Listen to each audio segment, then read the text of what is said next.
Hi, വളരെ നല്ലൊരു tasty ആയിട്ടുള്ള ഫിഷ് ഫ്രൈ വളരെ വേഗത്തിൽ എങ്ങനെ ഉണ്ടാക്കാമെന്ന് നോക്കാം. ഇത് യെല്ലോ ഫിൻ ട്യൂണയാണ്. ഇത് ഭയങ്കര ടേസ്റ്റി ആയിട്ടുള്ള നല്ല സോഫ്റ്റ് ആയിട്ടുള്ള നല്ല ഒരു ട്യൂണ ഫിഷാണ്. അപ്പം നോക്കാം. നാരങ്ങാനീര് പിഴിഞ്ഞൊഴിച്ചിട്ട് നമുക്ക് വെളുത്തുള്ളി, ഉള്ളിയും ഇഞ്ചിയും കൂടെ നന്നായിട്ട് പേസ്റ്റ് പോലെ അരച്ചെടുക്കാം. ഇഞ്ചി വെളുത്തുള്ളി പേസ്റ്റ് ഉണ്ടെങ്കിൽ അതെടുക്കാം. ഇതിൻ്റെ കൂട്ടിന് 2 ടീസ്പൂൺ മുളക് പൊടി, 1/2 ടീസ്പൂൺ മഞ്ഞപ്പൊടിയും, 1/2 ടീസ്പൂൺ ജീരകപ്പൊടിയും, 1/2 ടീസ്പൂൺ ഉപ്പും, കുറച്ച് കുരുമുളക് പൊടിയും കൂടി ചേർത്ത് നന്നായിട്ട് അരച്ചെടുത്തിട്ട് പേസ്റ്റ് പോലെ ആക്കിയിട്ട് നമുക്കതിൽ മീൻ പുരട്ടി വയ്ക്കാം. അല്പം നാരങ്ങ നീര് വേണമെങ്കിൽ വീണ്ടും ചേർക്കാം.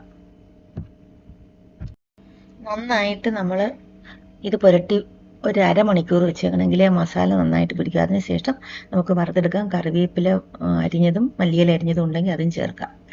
ഇനി നമ്മൾ ആവശ്യത്തിന് എണ്ണ ഒഴിച്ചിട്ട് നല്ലതുപോലെ എണ്ണ ചൂടാകുമ്പോൾ മീൻ പിറക്കി ഇട്ട് കൊടുക്കുക. ഒരു മീഡിയം ലോ ഫ്ലെയിമിൽ വേണം അതിനെ നമ്മൾ വറുത്തെടുക്കാനായിട്ട്. ഒന്ന് ചൂടായി കഴിയുമ്പോൾ നമ്മളിതിനെ ഒന്ന് അടച്ചു വെക്കണം. നമുക്ക് മീൻ പതുക്കെ വേണം ഇട്ട് കൊടുക്കാൻ. പെട്ടെന്ന് അത് പറക്കി ഇട്ട് കൊടുത്താൽ മുഖത്ത് എണ്ണ തരികയും, അതുകൊണ്ട് വളരെ സാവകാശം ഓരോ മീനായിട്ട് വെച്ച് കൊടുക്കണം. അതിന് ശേഷം ഒന്ന് ചൂടായി കഴിഞ്ഞിട്ട് നമുക്ക് അടച്ചു വെക്കാൻ.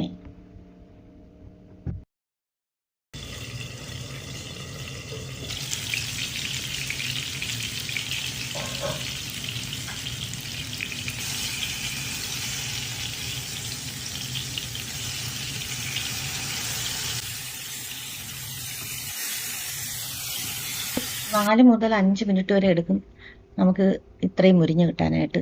കാരണം ഇച്ചിരി തിക്കായിട്ടുള്ള അതാണിത്. അധികം വളരെ തിന്നായിട്ടുള്ള പീസുകളല്ല. അതുകൊണ്ട് ഇതൊരു 5 മിനിറ്റ് എടുത്ത്. ഇനി ഈ വശം കൂടി നമുക്കൊന്ന് അടച്ചു വെച്ച് മൂപ്പിക്കാം. ഇപ്പം നമ്മൾ കുറച്ച് സവാള ഇങ്ങനെ അരിഞ്ഞതും കറിവേപ്പിലയും കൂടെ ഇട്ട് കൊടുക്കും. അപ്പം ഇതിൻ്റെ മീതെ അതും കൂടി കിടന്നിട്ട് നല്ല ഒരു ടേസ്റ്റാണ്. അതിനാണ് നല്ല ഒരു ഫ്ലേവറും കിട്ടും. അധികം കരിഞ്ഞു പോകത്തൊന്നുമില്ല.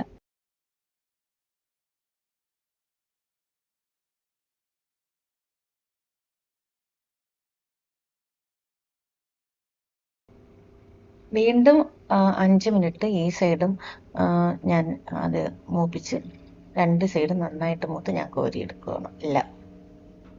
അപ്പോൾ നല്ല ഒരു ടേസ്റ്റി ആയിട്ടുള്ള മീൻ ഫ്രൈ ആണ്. നിങ്ങൾ തീർച്ചയായിട്ടും ട്രൈ ചെയ്ത് നോക്കണം. ഇഷ്ടമായെങ്കിൽ നിങ്ങൾ ലൈക്ക് ചെയ്യാനും സബ്സ്ക്രൈബ് ചെയ്യാനും മറക്കരുതേ. Thank you.